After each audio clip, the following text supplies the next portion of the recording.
strongly in our lives.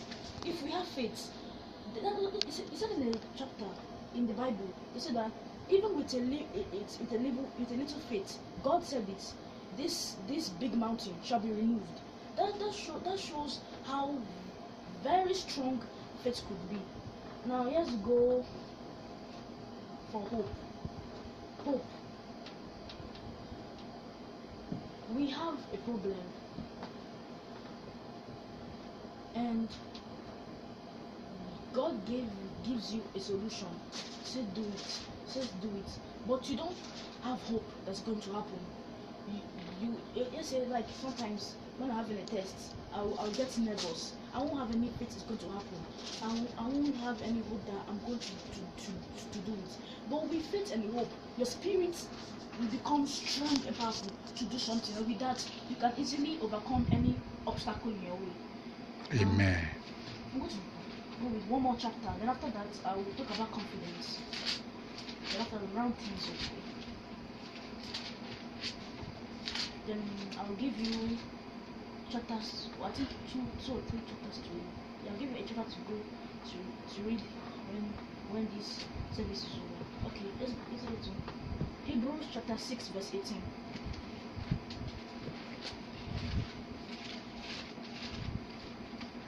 Hebrews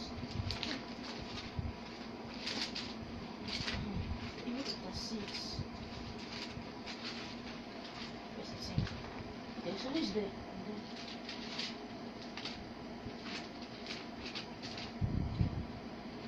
Does anybody want to read it? Just 6 verse 18.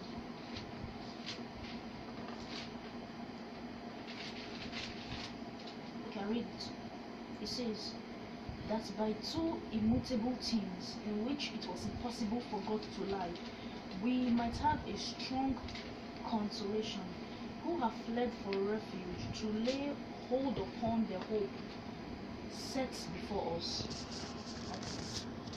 Just read it again. So, that by two immutable things in which it was impossible for God to lie, we might have a strong consolation, who have fled for refuge, to lay upon the hope set before us. Okay. There might be some circumstances that we don't have anything to do. You don't have any solution to duplicate. We don't have any solution. But this is that this verse talks about hope. Talks about hope. We will do everything, but we don't have hope. We have to have hope. We hope things will be solved. You have done everything, but you don't have hope. You pray, you don't have hope that's going to happen. That's why we are missing some certain things in life, because we don't have hope. Now we'll talk about confidence.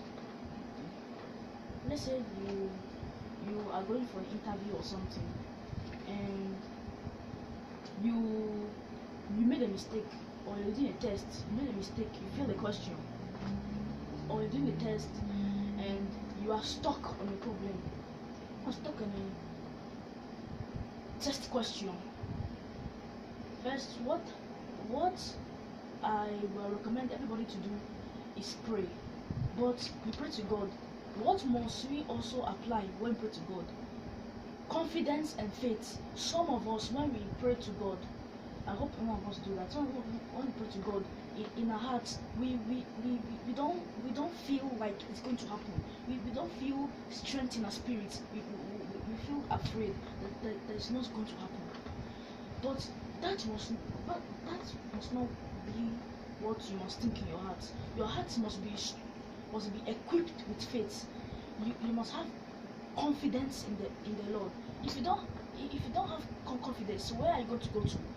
I'm going to put it in a simple way. You want God to do something for you, and you don't even believe it's going to happen. Then why are you even praying to God? You want God to do something for you, and you don't have the faith, the confidence that's going to happen. Then why are you praying in the first place? That is why before we even start to pray, you must have confidence that if you go to So may God give us confidence and faith in the name of Jesus. Amen. May God also equip our spirit to have faith in every single situation we have in Jesus' name. Amen. So let's pray that God will give us confidence and faith. Amen. Father, in the name of Jesus, Father, we just pray that God will give us the confidence and faith in you.